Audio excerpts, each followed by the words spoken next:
Hello and welcome to the Catch a Lift Coaches Corner. I am Cal Coach and Program Director Melissa, and this week I'm honored to welcome U.S. Army veteran, IT teacher, and Cal veteran athlete Eugene Hamric to the show. Welcome to this week's episode of the Coaches Corner. Eugene, welcome. Thank you, Melissa. Good to be on here. Hopefully, y'all are having a wonderful day today. Oh, it's a very blessed, gorgeous day here in Wisconsin, Eugene. A great day to talk to you. Let's jump right into it.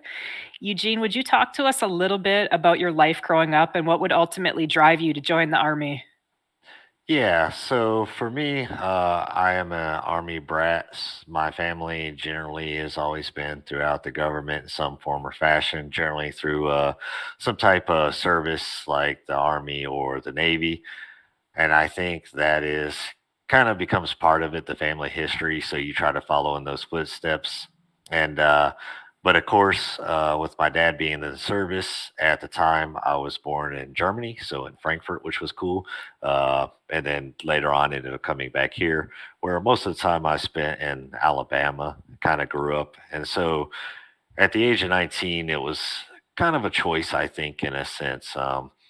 Kind of get out, kind of adventure, do a lot of stuff, and I mean, you're just in Alabama. Hey, there's more to the world sometimes you see Yeah. than chasing after cows and stuff like that. And so uh, I think it too because it was kind of a falling out with the family a little bit, and thought, well, I'm 19.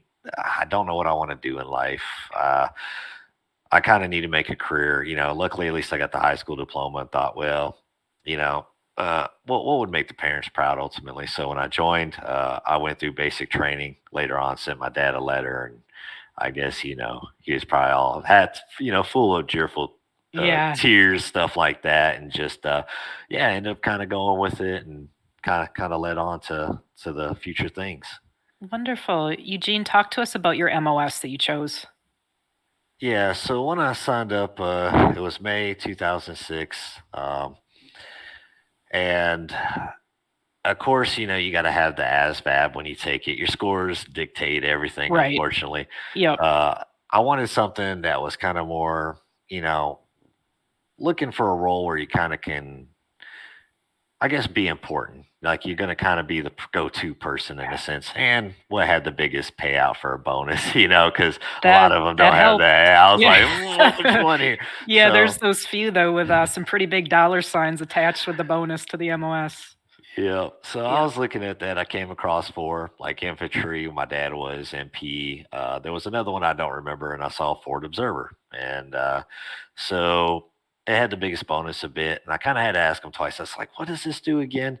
And he's like, "Well, you kind of sit up on a hill and you tell the helicopters, the aircraft, the big guns where to shoot and stuff." And I thought, "Yeah, that's got to be nice. I'm still physically active. Feel like I could do it. I would like to be in that type of role. It's very important." And so I ended up choosing that. So of course, went to ship off to Oklahoma for basic training. Thought I would only stay there for that, but no, sure enough, was there for AIT another 7 weeks, and that kind of ended up being the whole career for the most part. So I was what they call a fister. Usually, the emblem's a little fist with the lightning symbol through it, and we're an odd bunch of people, but hey, at the end of the day, we're climbing with the infantry, the scouts, and yeah, we're going up hills, or maybe we sit in a nice looking tent and can kind of just do the big guns and stuff. And it was always pretty epic because helicopters would fly in front of you, be so far away, and just they would do what they had to do, and it was just a thrill, and it was just a rush, and that's what made it kind of good, I think. And just being outdoors Yeah. was the awesome part. Yeah. Very cool. Eugene, what do you remember about like at your advanced individual training to be a forward observer? Like what was that training like? What were you guys doing? Oh, well, the week we left the basic training, it was nice because you see people putting their gear up in the trucks. You think, oh, they fly out to the next duty station. You're like, I just want to leave Oklahoma, go Yeah, somewhere different. I'm sure. And they march us down a block and are welcome to Charlie 178th. Enjoy your stay for the next 7 weeks. And you're like, oh my God, really? And so you're like, all right, I'll go through it. Yeah, and what it involved, of course, is you start learning how to do like land navigation. So you're learning how to read maps and kind of be able to tell where you are and others are because you may have to walk somewhere or because you're having to shoot a projectile, well, it's going far. And so you want to know, okay, is it going to the right spot? So Right. you don't end up letting it go outside and destroy something that shouldn't damage it. And so you're kind of spending 7 weeks with that radio communications. You're dealing with, I guess, like, laser designated stuff. So you kind of get into a bunch of the high tech stuff for 7 weeks, minus the basic stuff Okay. that you continue. And it makes it pretty fun. So you just do a lot of practicing of it for that individual need. And then once you're done, you take vacation or you kind of don't, you just kind of go off to your next duty station and that they assign. So, you try to get the good ones. Yeah. You're like, I want to go to Hawaii, Germany, and stuff. I even put Korea as one I couldn't. They're like, oh, you're going to Korea. And I was like, oh. Is that where you went right away, was to Korea? Yeah, I ended up. Yeah. I think God had a funny bone, but yeah, because I went there for my first duty station 2ID, and I got out in 2ID Washington. So, Okay. it's kind of funny when you have both angles that way. Yeah. Yeah, so talk to us a little bit about Korea. So that was your first duty station. What was that like for you? uh, Touching down, it was kind of getting towards winter, so you're already going to be cold. You don't realize it could get down like to -20. I mean, 0 degrees, 20, ice, snow. It's really something. I think being in a foreign country for a second, it takes a second because you just don't realize you're there. I mean, you're ready to go. They're like, well, you got to wait a little bit before you can go off the place, and I'm like, Okay. no, I'm going. Me and another guy, we went out like we're trying to eat, have some fun. But I really enjoyed it there. A lot of people, for the most part, were friendly. One or two, because of the time, I think, kind of not. But everybody seemed to be pretty open. Uh, it was a great experience because I allowed it to be. A lot of times, I don't think we realize when we're military, you can be stuck on a place. And no, you got to get out and explore and do stuff. And so I ended up going up and down the place pretty much. Even got to see the DMZ, so I got to look over into Really? North Korea and stuff Very like cool. that, all the way down to South. And me, it was all about food and culture. How do these people live? How do they accept everyday life in a sense? And yeah, the clothes, and then I try to get some custom suits made, so it was cool. I've had a lion picture burned into wood. One person did. I had these big dragon vases at the time, so I try to be a part of it, be something Yeah. different in the barracks. But it was always the food, and I think the people and the ladies, usually depending where I was at, like the open grills. I love that style. They come over, help me cook, and just do stuff. So if I didn't know what it is, I could point at a picture, and Yeah. most of the time they have English anyway. So it became a great experience. And so I stayed 2 years, 6 months as a forward observer, a year and a half as a command driver. They wanted me to extend and keep going, and I said, well, I think it's better I just make a career if I leave. Yeah. And so I made the choice to step down, but I should have stayed. I regret it leaving, and I should have just Yeah. stayed. But I knew that place almost like the back of my hand. It just, yeah, you just get out and go. That's also where I ended up doing a marathon as well.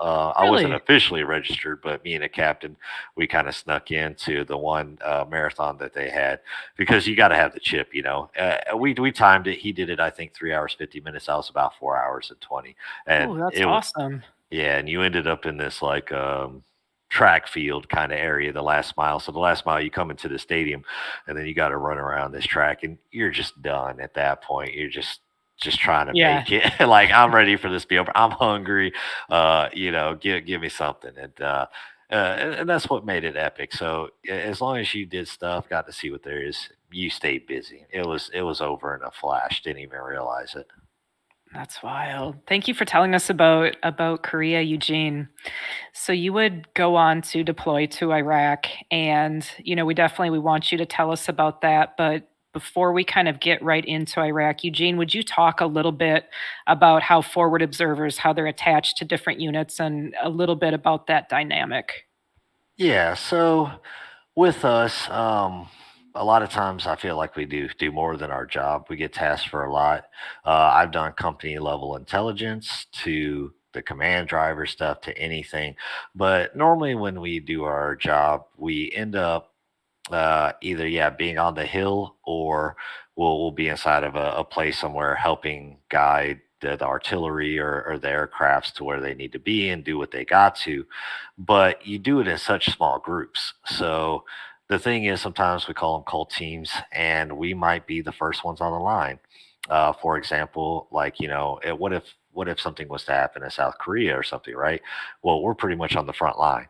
That's what it's going to be. And so you kind of have these little detachments that goes to, I guess, what do you call it, the different companies, and so you're still a big group, but then yeah, you get split off, and so Y- you're always doing training is big, but to meet the mission of the little team, Right. and because of what they might have to do, we're relied on more because of the radio communications, to the land navigations, making sure things are cool, and we kind of bridge the gap in a lot of areas, fill in where need be. So, but then if you need somebody there to heave ho something, be on the front line, we're there as well, and that's what it is. So we just kind of support any way that needed. So you got the main job, but what do you need Yeah. overall? Yeah. Right.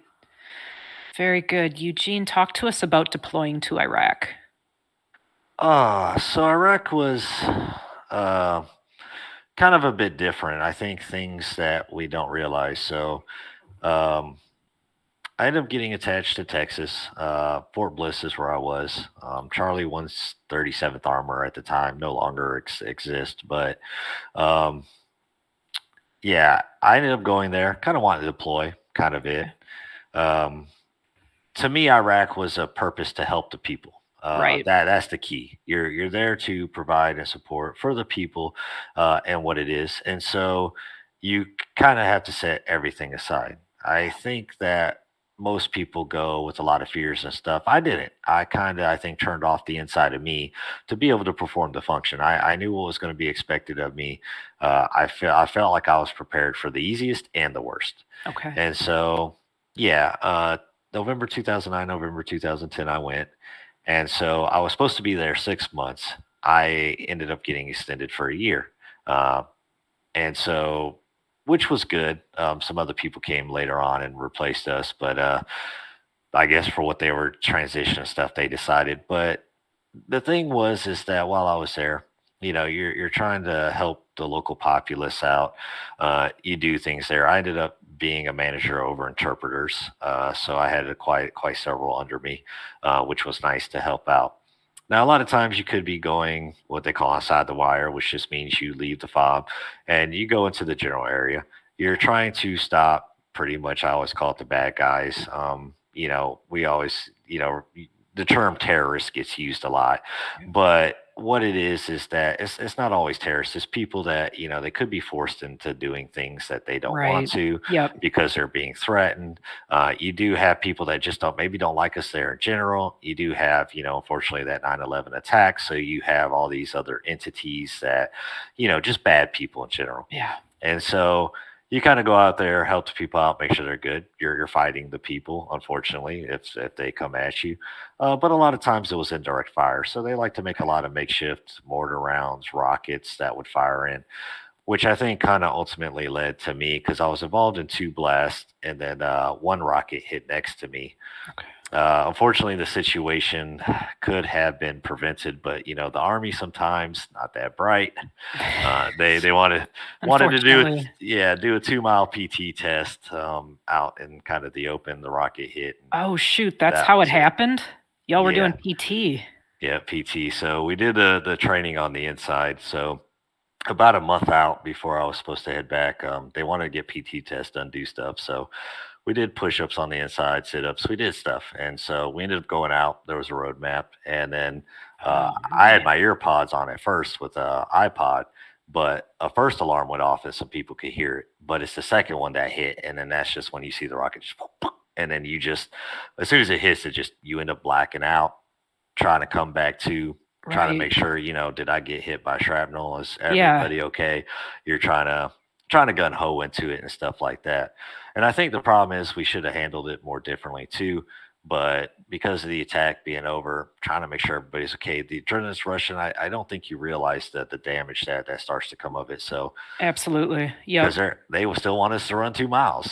And you could argue it all you want to, but at the end of the day, I still ran the 2 miles Yeah, and the it mind sucked. the Yeah. mind was already made up of them, and this was what was gonna happen. Yeah. So Oof. you sucked through it and it kind of felt Yeah. off. I could tell I was way off, just felt more sluggish, tired, but I made it. And I was like, oh, I made the time. I was close, but I made it. And Oh I my think that's gosh. all of us. But you have all these things that happen. I mean, just the stuff would fire over you, and it's like a free willy. You just could almost just you end up laughing about it. I think at the end, Yeah. where other people not so much being new, you adjust to that environment, Yeah. and it definitely is something else. So when you come back, I mean, I think you're most people get stuck in a past like that. There's a lot of hatred at things for the way people were or different Right. things. You always question what could I have done better? Should I have stood up here? But I think Absolutely.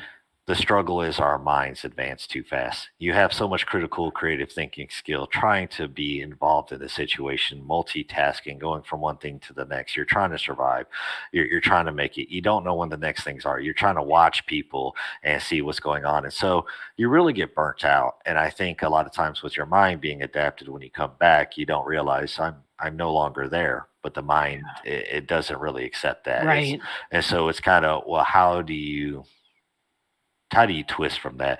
And there's still a lot of things I have to meditate on to adjust even after all these years, because you're never quite the same. It's like Yeah. you develop a lot of skills too, but you're constantly in motion with them. You just don't know how to turn them off, I guess, in a Right. sense. Yeah. Eugene, looking back on that Iraq deployment, what stands out to you most now? I would say the people, because even with the interpreters, a lot of people over there were nice. They Yeah. lived life for what it was. Yes. Willing to help you out if need be. The outside of the bad people, though, the locals would Yeah. be willing to give up a lot for you. I mean, they could spend their entire month's money on a one meal for you, Mm. and just to do it. And with like me, my interpreters, they would buy me all these metro bars, and you got to get past the first one, but it's like the Milky Way. You gotta get past it Uh, first. yeah, they would. You're kind of like, well, this is interesting. You try to get the This taste is of it, and interesting. yeah, I think it's more healthy though. It's chocolate, and so Yeah.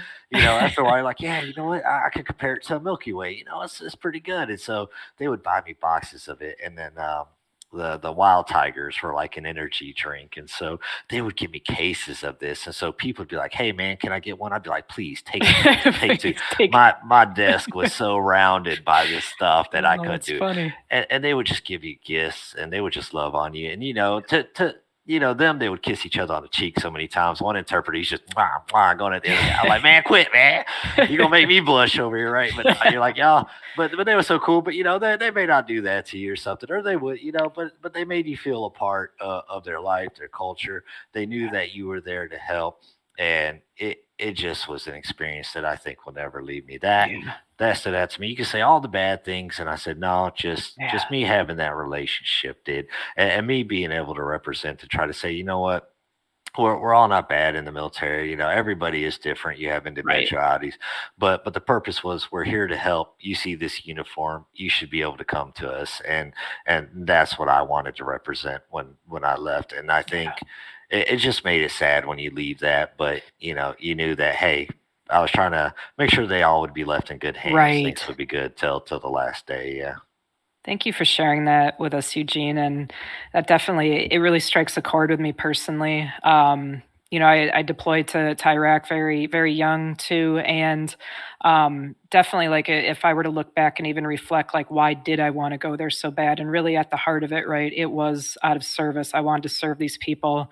I wanted to obviously protect people back home, from what happened with 9/11. But at the heart of it, like, I wanted to serve too. I wanted to serve those people. And really looking back for myself, like, I remember the people like that too, like, they stand out so much, like, the children in particular, and, Yeah. we were on convoys, so, like, every time we stopped, and, like, kids rushing in, and I remember them, and I remember it just being very hard to leave too, because like, I could see their faces, like, just all these Mhm.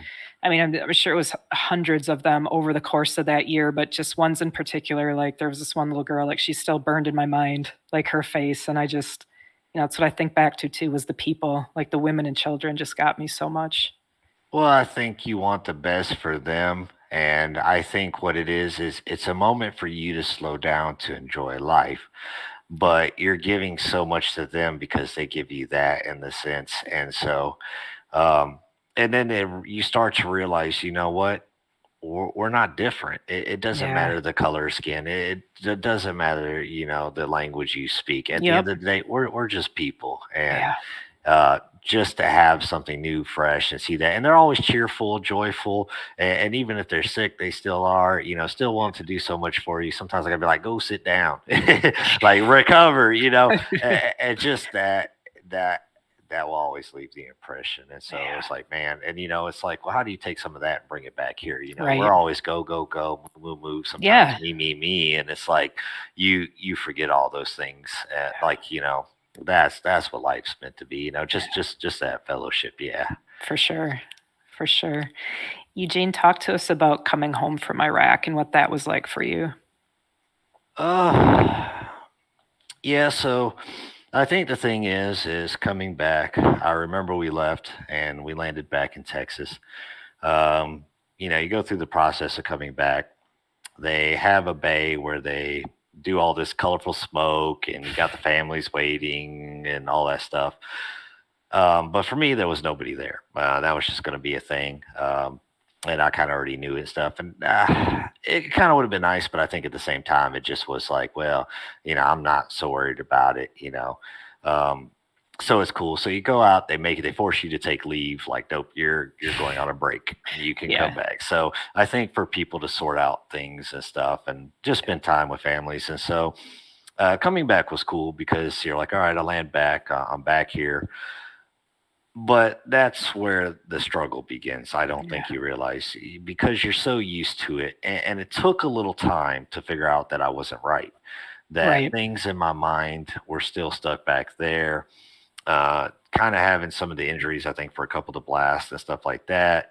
I already had injured my back from a piece of equipment, other stuff. And so it's like, wow, I'm trying to adjust back to, there's a Walmart. Right. I could Yeah. I could go out and eat, like, Yeah. you got money kind of saved up, you just end up having it if you didn't do much, and you're just trying to see what to do with it. And the thing is that, to me, it didn't happen till later when I came out. But what I find is that sometimes, yeah, I think my mind advanced too far forward. I had all this stuff. I'm over here trying to do it, and it's almost like I had to rebuild my entire life. And so it's like, man, now you're asking me to change it again, all of a sudden from one extreme to the next, and Yeah. I can't do it. And so to me, it was a lot of faking. I didn't realize how angry I was, how upset. I still didn't realize that my emotions were screwed up. And it just became an issue because I wanted to change my MOS and thought, well, let me get out of being a Ford observer. Let me try to go intel analyst. Let's see. I had re-enlisted in Iraq, so Okay. I wanted to keep serving. Made that choice to go about 6 more years. So that way maybe I can get to 10 and see what Right. happens. And so yeah, I was going to change the MOS, and I left. But I ended up dropping that program, and I was just ready to get out, not realizing how bad I was because there. I guess I was having a lot of anxiety, a lot of panic attacks, not really knowing it, and they took me to the ER. I think maybe thinking just make sure I wasn't having a heart attack or something, make sure everything was good. Right. And a lady came in, and maybe that was the purpose of it. And I think it was, maybe God orchestrated it a bit. I'm always a believer, Yeah. but this lady came in and she was like, "Well, what's going on with you?" I said, "Well, I'm not quite sure." I said, "My chest is bugging me a bit, not feeling this, that." And she's like, "Well, tell me a bit about yourself." And I said, "Well, yeah, I serve here on the Army. I'm trying to do this. I've been deployed and stuff like that." And we kind of went through the talk. I ended up breaking down a little bit. And, she was like, "Yeah, I think you need to go to mental health." And I was like, "Hmm, all right. Well, never quite saw myself Yeah. having to go. Right. I don't want the army to feel like, because Yeah. when you start thinking medical, you think the army's going to lash back at you. So you're Yep. trying to be Right. strong. You're trying to do that. You don't realize you Yeah. have those options. And so, yeah, I ended up going talking to mental health, and they said, yeah, you're pretty much, here's the issues going on. Here's your diagnosis. And then you're like, man, at least, okay, I put a name to the face, but you still don't know what to do. You're just Right. trying to Yes. Right. Yeah. yeah, they're trying to give you you want an outlet, Yeah. but they're trying to give you this, the medication. And so this is what kind of becomes the funny part. But I had the paperwork to get out. So the mental health gave the stuff, they gave the clear. So I came to the little person in charge that I had to and said, well, to this E6, the staff sergeant said, well, here's the paperwork to get out. She said, all right, go to lunch, come back. We'll take care of it. I said, cool. I come back. Here's your orders to Fort Lewis, Washington, McCord. I said, huh? I said, like, what in the world? Did I just not give you paperwork to get out? And you just give me orders to another duty station? I grabbed that paper. I ran upstairs. I went, First Sergeant, what in the world? And he goes, you know, he said, you're really good. I really like you. Because I ended up being in charge, this other person had to take leave. So these other soldiers that were left in limbo, and they were broken, but possibly getting meted out, maybe Right. transferring other stuff. So I ran it good. He saw the worth ethics. He saw I always drove. I gave 120%. I went above and beyond. He said, I just think it's a mistake for you to get out. And I said, well, all right, I'm struggling. I see your point of view. You're kind of talking to me like a father figure. I feel like, you're not judging me. Let me take your perspective and see. And so I said, all right, I'll make a deal. I'll go to Fort Lewis McCord.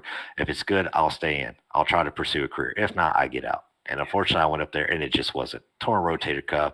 It just was bad on the unit. They were trying to deploy to Afghanistan, and it just became a more of a headache than anything. And so I ended up having to let go there. And so seeing mental health again and other stuff, injuries were just coming, Yeah. and you don't realize that things start to happen. You're not the same anymore going through the Right. army. Yep. And that's what it ended up kind of becoming. And then just trying to get a fresh start. So I ended up being what's called a Chapter 5-17. So you actually kind of get separated from the unit unfit for duty versus you actually going through a whole med board where you stay in for 2 to 3 years. I was already done. You could see it. There Yeah. was no continuing for me. Just mentally, physically. It's just Yeah. it's just I had to go. And it was for the better choice. It really was. Yeah. I think being out versus in definitely for everybody was the right choice. So yeah. So, what would come next for you, Eugene, once you separated from the Army? What was that transition like back into civilian life? Well, and that's what makes it rough because when you're trying to separate, you're trying to file stuff with the VA, you're trying to get registered, Yeah. you don't know about it. You get disability compensation if there's something there. You don't know about that, so you're just trying to go through the motions. You're not going to have a job. You need a job. Yeah. You're just trying to find people for that. You have these education benefits, so it's finding out kind of on your own and through a bit of program. What do I have? And so to me, being separated and being discharged so quick was fast. Um, it was to keep up. So I ended up using benefits, went to truck driving school for 6 months just so I could have an income, kind of Yeah. sort things out. I was involved with the local church there in the community. They helped out a lot. Um, I ended up also trying to learn how to play the bass guitar, just trying to get my mind focused on something, watching a lot of anime, playing a lot of video games. I ended up liking game art and design, I guess. So was still always a passion with IT stuff and a lot that I've done as a career. So uh, it was kind of cool. But that's going to end, and so you think, Yeah. okay, well, where do I go? And so I had a buddy in Colorado or a friend here in Florida, and the other person in Colorado was like, hey, we can go. We got the mountains. It snows. We could go snowboarding. I said, stop there. I don't even want to hear the word of Hard snow. stop. You mentioned cold, I'm out of it. And so the other person needed help here, and I was like, Florida's nice. It's hot. It's sunny. You're by the beach. Why not?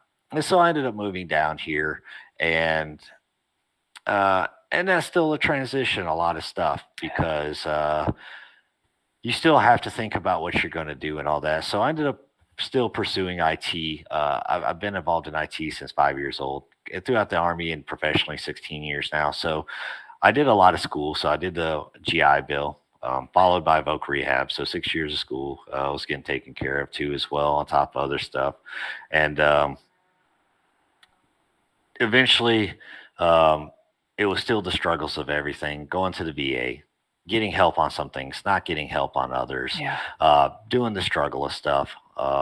But it was still trying to do things involved with like music or try to do the bass guitar. I started wanting to kind of branch out a little bit. So I did try to do a couple local events, just try food really, go to the beach. Later on, every now and then, I started getting back into running through some of the little programs that they have, maybe thinking, it would be cool to try something, not just sit here and kind of wither away.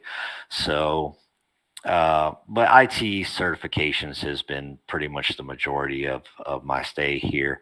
The day I graduated Virginia College, the director in front of the dean offered me a position and said, I'm going to hire him to be an instructor. And I looked at the dean. She looked at me like he's joking. I'm like, yeah, he's got to be joking.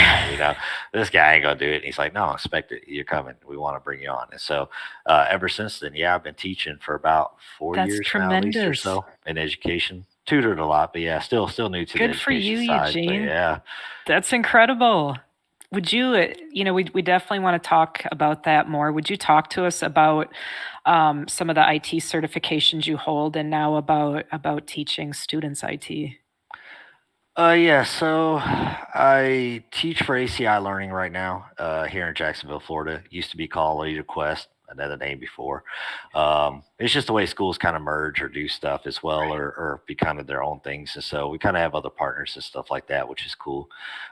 They usually are pretty supportive of stuff, especially when you're trying to do things, fitness and all that, which is cool. So they got an app where you can track stuff, be part of like a little group. Um, but through it, because when Virginia College shut down, a student made, I guess they reached out to a student one time. He wasn't interested in continuing yet, trying to get back on track when the school shut down. So he referred me, and that's how I ended up getting brought on there through somebody I impacted, which was awesome. Yeah. And so yeah, so I do anything from like building computers to software. So for example, like I was teaching a class, that's why you see stuff here, just try to pull apart computers and, best I can and do stuff for being virtual. Show them software side of things. So I showed them today like a musical thing I do, video game development app I've been messing with and so forth. How to build this stuff, how to join it all together, how to do security, and usually ethical hacking and cybersecurity is where I'm at. But yeah, I have certs in there. Right now, I'm working on my CEH, so Certified Ethical Hacker certification for version 11. But I have the CompTIA certs, which are like A plus, Net plus security, so basic stuff to all of this. I have something called CCNA, CC, what is it? ENT, CCNA. So you deal with putting the highway together for all this stuff. I have different Microsoft certifications, so dealing with server stuff and all that, and try to get to the cloud, like where people use like Amazon Web Services to maybe rent this stuff instead of Okay. having to buy it. And so the school offers quite a bit of stuff. I try to stay more knowledgeable in other areas, keep a lot of skills up. Don't use it, you're going to lose it unless you Yeah, oh, I'm come up with sure. ways to do it. So, Yeah. yeah. What do you find what do you find enjoyable or how does teaching enrich your life, Eugene? I think two things. One, it always comes back to people, Yeah. relationship. You meet all kinds of people, regular people, military veterans, everybody struggling. I've had homeless students to people that were rich, just looking to change careers. But we all are the same. We all have the same goal, same purpose. Uh, they like me because I don't judge them. I don't call Yeah. them stupid for making a mistake and do stuff. Their mind wants this a certain way. And I tell them I had to start somewhere. I fail Yeah. certifications all the time, not knowing what they want. It's their test. Sometimes you go in, but it's a first attempt in learning. That's all fail stands for. And Yep, so love it. I try to give them tips on everyday life. Sometimes, having my ministry license, I'll kind of slip a word in there, here or there. I just try to go off everybody individually. What the spirit feel, I feel flowing through me kind of says. Yeah. But at the end of the day, is seeing somebody change their life, seeing them actually set a goal and accomplish it. And that to me is a tearjerker, and I try not to cry in front of them all the time. But I'm just like, oh, because they're getting it, and the reason why is because some of them never had success, Yeah. so they're afraid of success, and that's why they keep failure, or they keep thinking they're a failure and stuff. And it's like, no, you have to change. You have to find success. You need to see what it tastes like, and it's okay. And a lot of them don't have that structure that they need, and so I kind of take that on, and I always try to laugh. So I'll tell them everything I do, and I'll tell them, well, you forgot what I said at the beginning, and they're like, huh? And I say, I'm Eugene Hamric. I'm beautiful, baby. Hey, come here often. What your name is? Like, let's go on. Let's talk about this.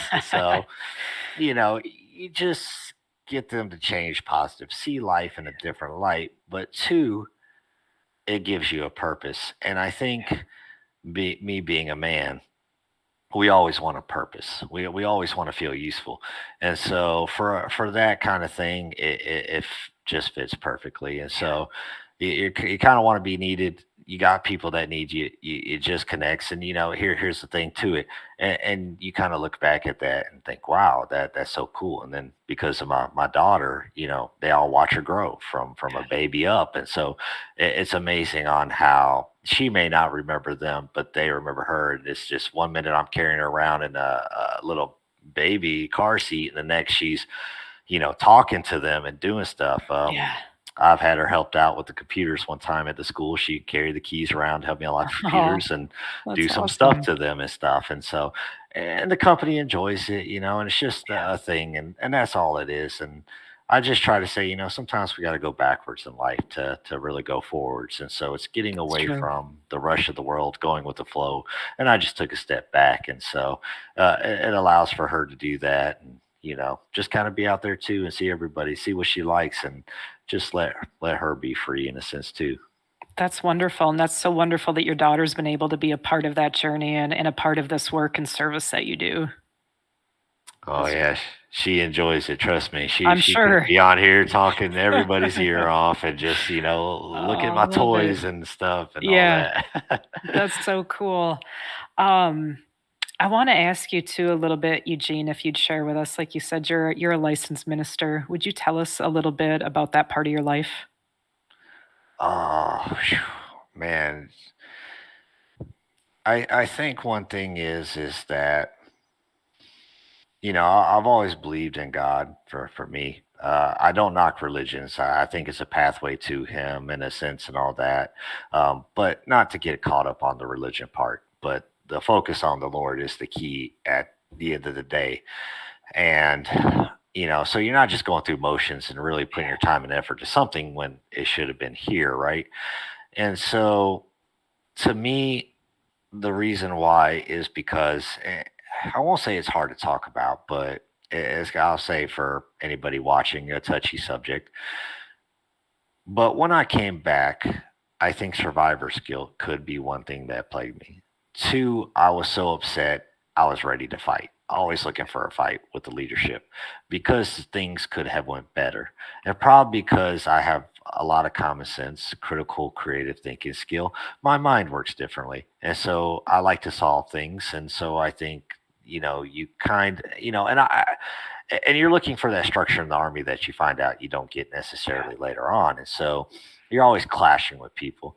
And I think not to hurt anybody. And because of not feeling right and other stuff, I kind of became suicidal. I was about to attempt it twice, staring at the knife set, kind of holding the knives, just ready just to slit the wrist and yeah, be done.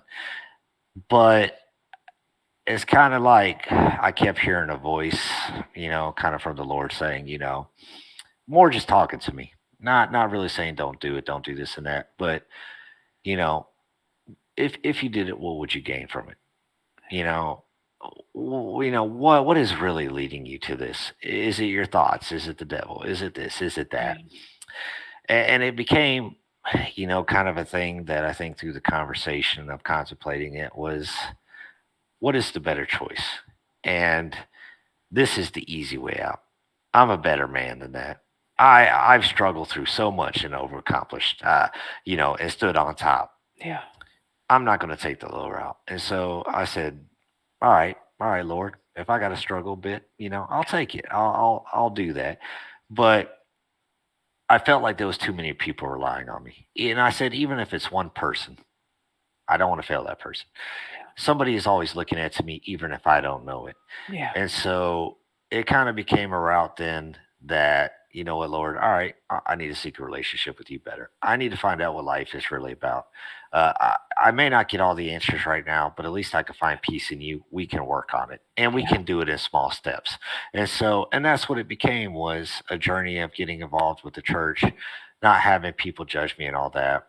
But when I came to Florida, I ended up just riding on my bike one day and I was looking for a church, and I thought it was this church here, but I kept feeling the spirit tell me no, go further. And so the church I was looking for was called New Life here, and I ended up going to that church, and it was funny because I just kind of rode and. I ended up going to the doors, and it's kind of a school the way it is to this auditorium. And I remember walking up to the doors, and they were trying to hand me a flyer, and I was like, is this a school? Like, is this a church? And they're like, yeah, it's church Sunday. They do this over here and stuff. And they're like, yeah, like, what's up? And I said, well, I'm new. I'm looking to get established, and man, they just welcomed me with open arms. And through that, I kept feeling Bible school just kept coming into my head. And, so I talked to somebody, and they're like, yeah, I know this person who actually goes and talks, and she travels the world. She'll go to deep places where ministry shouldn't even be, and she'll preach the gospel and stuff. But and she is awesome.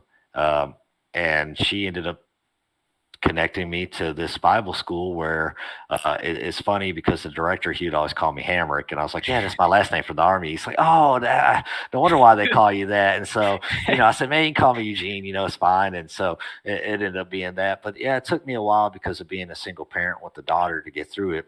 But the school worked with me. We accomplished it, got the license and all that through Karis Bible School. And I mean, I just remember the first night just bawling in the class just because it connected so much. And I was like, man, the peace that overcomes you.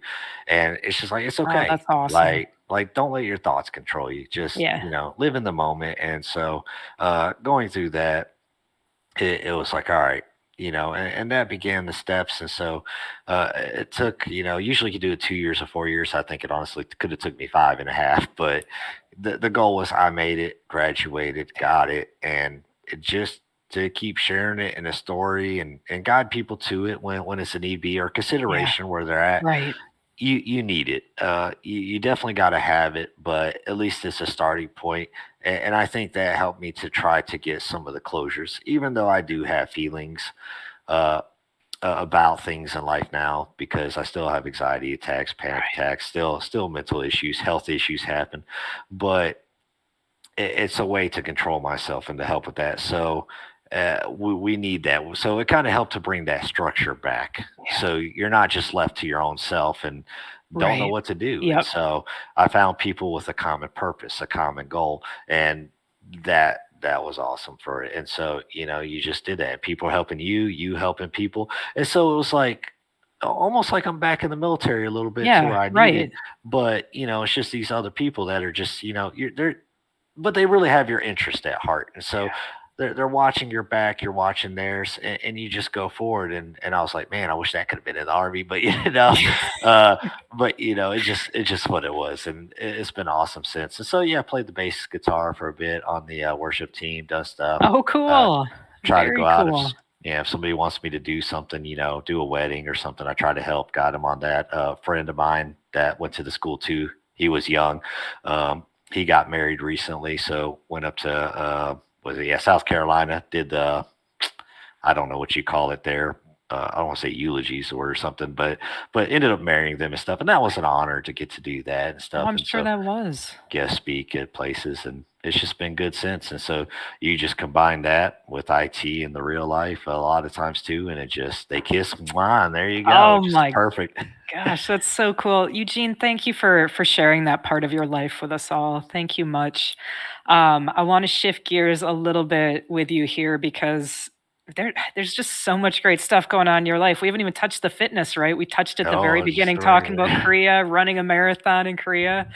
Um, so you're an active triathlete, Eugene. Talk to us a little bit about what would get you into triathletes and competitive in that way too. um, it's kind of a couple things, I think, two or three things with it ultimately. So, to me, I always been fit. Um, when I joined the army, I didn't even think they were going to take me. There you go through MEPS at the beginning, and they strip you down. You're with everybody else. They're doing the health checks and all that. People weigh so much. You see like 160, 170, 190, 210, whatever. And you're like, cool, and you're just like, oh man, I got to be up there. And you get up there, and you're like 121.4. Huh? Like I look back, I said, am I okay to join? Like, am I That's am I funny. okay? And they're like, yeah, you're probably gonna have to eat more. You were a skinny boy, They're like gonna feed you up. yeah. But you're going in either way, and it was all right. And so, you That's do it. funny. Um, but I ended up 2007 getting into more weightlifting. The problem is with the military is, and I think that's why some people want me to maybe go up to Congress and talk and share my thoughts. But even a topic like this, there's no sports medicine doctors, there's no Yeah. massage therapists, nobody to help train you right in the genre that you want. And so you weight lift and get heavy and lose your weight. You got to come back, lose it, come Yep. back and lose it. And that's what will kind of lead up to a point in the future, even currently today a bit. But uh, I just ended up loving weightlifting. It just became an outlet. I could run 10 miles a day and go work out for 2 hours. And just, it was the bomb. And just that Yeah. thrill you had. And I was looking good. You're ripped, and it was just kind of, I think, after role models, but it's just because I had nothing else to do, I think. And so it just became a part of it. And I wanted to be healthy, do good for myself. And so, uh, while I was there, I did several runs, a couple runs, like where you do 3 miles, 5 miles, or something like that for like the USO type things they would host. Yep. While being a command driver, there was a captain there who loved working out and said, "Hey, we got this marathon. I'm going to jump into it if you want to roll." Some of the infantry guys had already signed up, and I was like, "Well, bump it, let's go." So that's what ended up leading to doing the marathon in a sense and all that. I wish it was more official for the time and stuff, but it was cool because we all started out. I ended up in the F group when it launched with the captain, and later on, ended up passing the other infantry guys as we went. Uh, and then yeah, kind of went. And then as I left throughout, it was just more of the weightlifting. I really wanted to go special forces at 18, well 19 or so. They said you had to be 21. Nutrition stuff is kind of the key. But unfortunately, E7 kept making me do flutter kicks and got the growing strain, and it took a long time to recover from that. So later on, yeah, I just kept going and said, well, maybe eventually I could try to go if my career goes. So, but the goal was to keep doing it and all that. So I did little races here and there throughout. But after getting out, you know, I try to stay active as possible and stuff like that. Unfortunately, got bicep strains. That took me out for a while, and I should have probably never listened to the doctor fully on I should quit. I ended up stopping completely and just lost it all. The tendonitis that you have in the shoulder, especially when Yeah. that pain hits, that is a pain that I'm glad does not last because it hurts. Yeah, Uh, that's very true. yeah, you stretched all that. I got popping, it clicks, kind of shifts. And, so it kind of things started going downhill because of that. But also, I think they're not really doing much with the studying, the sitting. You go from one extreme to the other. And so, I still have a lot of injuries to this day. But what I started finding out, and not too long ago, was I'm pretty much wore out. My body's wore out. It is in a sense. I got to build strength back to do it. And so, but the key is that I ended up liking triathlons just because I was always a runner. I liked runner. I think you're looking for a new challenge. It is going to be a challenge for what it Right. is because of things you don't realize. But being in my brokenness, there was a guy that did triathlons. He got hit while he was biking by a car. He Oof. had to have back surgery. He had a halo on his neck, and this guy just didn't care. And he was just there with the dumbbell, just in the halo. And I thought, God. And his first race, he got third place. The second race, he got first place in a full like Ironman. And I said, well, if this guy can do that, there is nothing that I can't do. And so, even though I got knee strains trying to run, took a year and a half, 2 years to go back to fully running, more strains, the back, the popping, the clicking, it just happens. And that's where I find out my body was more worn out. but if I do it properly, it's okay. And Yeah. so I thought to myself, well, I'm breaking apart in front of my daughter. She I want to be somebody she looks up to. And so to me, the triathlons became, how can I show I'm still strong? How do I still got it? I always want to be able to pick my daughter up when she wants it. I want to be able to play with her, but I couldn't even sit India style and get on the floor, much less stay Yeah. that long. I'm having to roll over to get up. More things click, strain, and all that. And so it's like finding a process to, how do I become stronger? How do I become better? So that way she could say daddy's strong. He's always there for me. Not he's this broken guy that just Yeah. can't hang on. And so trial and error. Nobody's going to give you the path. You're going to hurt. And it's either and like I told, unfortunately, the health provider, she laughed so hard, and she didn't mean to, but I know what she was thinking. But she's like, "How do you deal with the pain?" I said, "Well, when I'm tired of ibuprofen, beer. When I'm tired of beer, ibuprofen." But I manage it. I'm not gonna become heavy in it, but it just is what it is. And and you go from one strain to the next or something, Yeah. and it's the way I have to do it, slow and do it, and that's what's built a lot of strength. But I look at it that it's an individual sport. It's all on me. The race is against time. Yeah. Though I'd like to get first. So if somebody's like, you slacking in first place, so I'm coming. Don't you fret. I will do it if I got to. But I felt like, where can I let out the anger? Where can I let out the Yeah. frustration? Where can I just find myself in the moment and look strong and look good to all that, and do stuff. And so that's why I've been trying to prepare for it. Unfortunately, with COVID and stuff, kind of did things out, but there's different types of triathlons. And so the ones I've been doing right now are the sprints. And so I paid for a lifetime membership for the triathlon little ID you have to have. Every so often you have to sign a medical waiver, a few years. So the expiration date will change on it, but it was like $1,000 for the lifetime. And so that way, if you have an official race, you're set versus Okay. unofficial. Yep. And I don't want to pay $15 a race, or Yeah. so much every year. It's just like, well, if I'm going to keep going, might as well. Yeah. So yeah, so like one of the races I did, the last one was the Kings Bay, Georgia Triathlon Sprint, and it was trial and error, but it was so fun because I was the first one in the water. Nobody wanted to go, and it was cold. It was so cold for an hour and a half. We're freezing, can't feel Ugh, our feet, all that. The water was warmer. Surprisingly, you think you need a wetsuit? They're like, no. I mean, the water was so warm, and I jumped it's in. wild. Yeah. And I was second to last out and fighting for not last place. I mean, my swimming kept going because of my shoulder off, but my breathing ended up getting messed up. I ended up doing the backstroke like a couple others left behind. And you're just swimming, you're just trying to make it. And so I got out, hit the bike, felt strong, couldn't feel my arms. And I'll admit, three miles in, I'm willing to quit. Oof. All I could do was just bend my arms, let them pop how they had to, grabbed the handlebars and said, Eugene, you've been trying to do this stuff.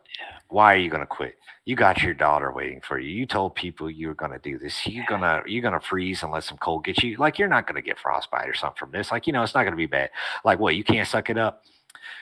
So I just dug in deep, as frozen as I was. I just dug in deep, Oh, I love it. and Heck I just yeah. started pedaling. And there was people I passed that were on the bikes. There was other people walking, and I would say hey to them as I was, especially in rest. So I rode about 15 miles I needed to. Got off the bike. I hit the run. Can't feel my feet. And all I said, Eugene, lean forward. You lean forward, your feet will move. And I just ran the last 3 miles out. And so, because you could be perfectly fine, think you're fine for a race date, but a race date, things could change it. The cold was slowing us down. Oh yeah. You could be Right. getting a cold. You could be sick. I mean, you could have been fine up to the last few minutes, and just anything could change. But powering through it, and when I crossed that finish line, and got fourth among the noobs, and the place, and stood there and stuff. I said, dang, like, that was worth it. Like, and the people just there cheering you on. Hey, you made it, all that. I mean, there was a lady in a wheelchair doing all this stuff, and she had to do it slower, but she's using nothing but her arms Yeah. mostly.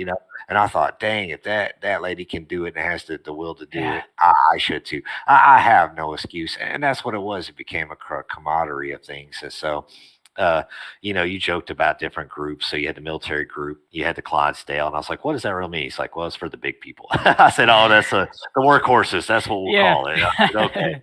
And but it was so good. After you eat the food, you do ceremonies and stuff. But and then I'm trying to drive back home, not falling asleep behind the wheel because I'm just tired. It takes so much out of you too. But Oh, I'm sure. Yeah. it was a story, and here's somebody getting broken. You got things clicking, cracking, snapping, popping. You're just beat up. You're just doing it just to be able to make it, say it, do stuff, and just show it, and things like that, and other people to give you kind of the glory on it. I toot my own horn a little bit, but I think it's just to say, well, here's something I set my mind to, and whether sometimes it took a while, I still did it. And so there was, because of unfortunately a glute strain, so we're literally strained my butt trying to get lower into the arrow position. Yeah. um, the one race in April I kind of missed because it was right there, and I think being two part from say this March to that could have kind of the recovery. So I said, yeah, I need to recover better. So May, I said, let me go ahead and skip that too. So I booked that to the end, and so uh, July I figured is still a good one that I've set up for. So Camp Blanding is the triathlon sprint, so that'll be where the contractors are, but the National Guard and all that. Oh, So very cool. so it's pretty sweet there. Um, and of course, I got motivation. I guess new girlfriend, National Guard. So I get to go out there Oh, with there you go. good Yeah. person. Yeah, it's motivation. Oh, So heck yeah. That I should said, hey, I be. got to show off. Yeah, Yeah. Yeah, that can be part of your pep talk this time. I love it. that's it. Oh, man. Well, we're definitely excited to watch you, continue your training journey leading up to that and excited to see that go. Um, that's so dang cool, Eugene. Uh, Talk to us a little bit about Catch a Lift, how you learned about them, and what your experience has been. So when I was at ACI Learning here, we had a guy that heard about it. He was in the Navy before. He was an officer. He got hired on to work here for a little while, and Alex, and he had heard about it, whatever. He's like, yeah, have you ever heard of this program, Catch a Lift? And he's like, they help disabled veterans. And, there's some requirements, but maybe you might do it. And so we were kind of go back and forth on different things. And I said, no, I never heard of it. And so while I was prepping for some search and stuff, I said, well, I went back to my desk, sat down and looked it up. And I was like, well, I don't know if I qualify, but let me put in for it.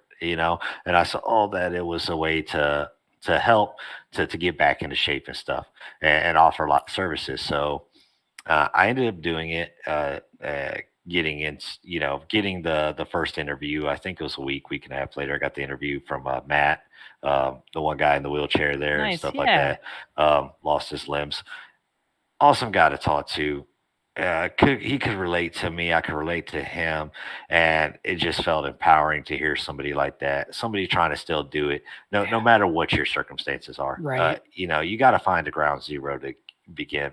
And so he said, "Yeah, look, it's going to take some time, maybe for the home equipment, do stuff I was going to try to do later on. Swapped it to the gym because of triathlons. I need more equipment, so it was taking a bit for it because of that. But eventually, my time came and started hitting the gym. And I think that you have a lot of fears. I think you try to talk yourself out a lot. You're trying to get used to a new routine. So your body's going to hate you. Your Yeah, mind's going to hate you definitely. for it. You're trying to get into it. But, I was like, hey, look, somebody else is supporting this. I got to do it. I can't let people down. So trying to go 3 or 4 days a week was the key.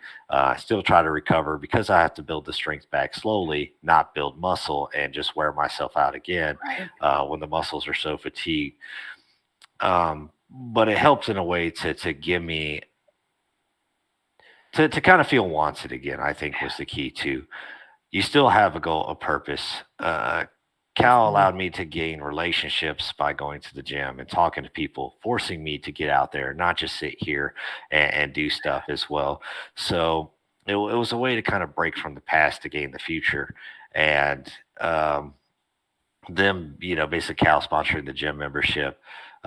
You have this organization full of people that are trying to go through the same stuff. You have the nutrition stuff. You have these other coaches there for you. You have follow-ups that happen. You have the coaches corner, which I have to thank you for and your dedication and time for it, to be able to voice our opinions and just to show that, you know, uh, everybody started somewhere, and in some Absolutely. way we're all the same. And so through this story, by you allowing me to do this today, somebody who can relate now has a purpose, now has a goal, Yep. they have some type of direction. And it's a way to kind of reel everybody in, I think. So we don't have to go it alone, and you never should. And so um by your success and what you do and seeing you do this in the podcast, it's like, wow, there's somebody that, though, you may not know me that in depth, I kind of know you in depth. And it's like, and it makes me proud of you doing it and Yeah. continuing it and show, you struggle, but here you are, giving it your all. Even if you don't know what's going to happen, you don't let the Right. negative thoughts hold you down because, sometimes I feel like, am I a 19-year-old kid or am I a 25-year-old sergeant? I'm a warrior. But no, I'm 35 and I'm hurt. Yeah. And, Cal has been so supportive in that. And to say, you know what, you're never going to be the same you were, but you can be better than you were, even what you're Absolutely. at now. Yep. But you got to see it. We see it, but you need to Yeah. see it. And so I think that's what Cal invested in, was to say, because in my success, by you all making me successful, I make you successful, but other people are successful too. And I think that's the goal. We need to be in our Yeah. success, not down here in our woes and Absolutely. sorrows. Yep. And so it was just a ground zero to get into it, to eventually lead up to this race and to be able to do it. And before I get teary eyed, give me a second. Oh, good. Oh, good. Just do a dream, Yeah. accomplish a goal. My daughter gets to see that, hey, daddy did something. Yeah. Daddy's strong.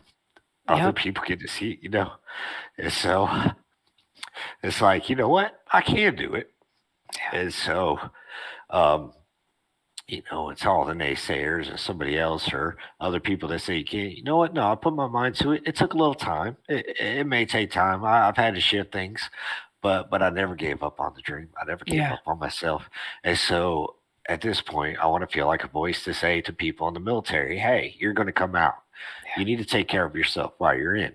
But, at least here's a program like Cal that can help you get started and help get you back Yeah. to keep you into that so you don't feel so lost, and all that stuff. And it's just amazing. And that's why I'm glad that it was founded. Everybody works together, Lynn and everybody else, you all, the team.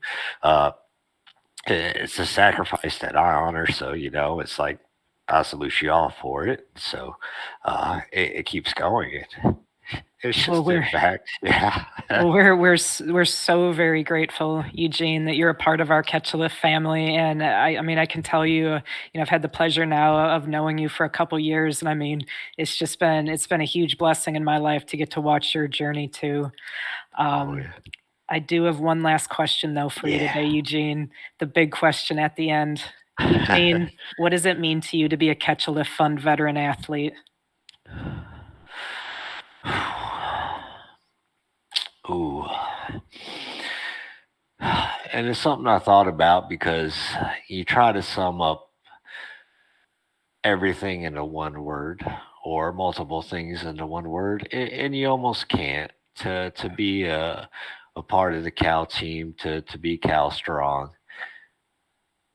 it's like the Army. You have 7 core values. Other ones, you have values that you hold to: integrity, dedication, and all this stuff. And that's what I have to lead it to. You kind of, success is it. You're walking in your success because you're held to a standard, kind of, and you try to put yourself on that pedestal too. And so being Cal strong, just, it's what it makes me. It makes me Yeah. strong, and it just allows me to go out into the world and face every day with a smile, with a new light. And and I think it's one of those things. It's an honor to represent it and wear the T-shirt and Yeah. make fun of it, or like, yeah, look at this people, yeah, you want them, or wear it before a race, or just to think about it. And it's, I feel like when I wear the Cal Strong T-shirt, I'm holding the weight of everybody else that has been through the program.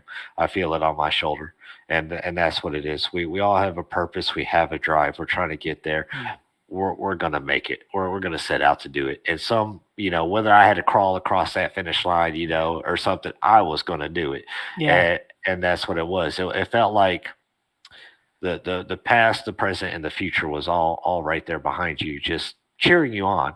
And so even if another Cal member didn't know about it or somebody else, it was like, nah, they were there because you know what, they're doing it. And that's for me too. Like whoever's doing it, you wear the t-shirt, I don't know you, but I'm cheering you on. Yeah. I'm proud of you. Absolutely. We need to keep it going because that's all there is. And that's what it is. You're looking forward, so all these things just combine. Yeah. Yeah.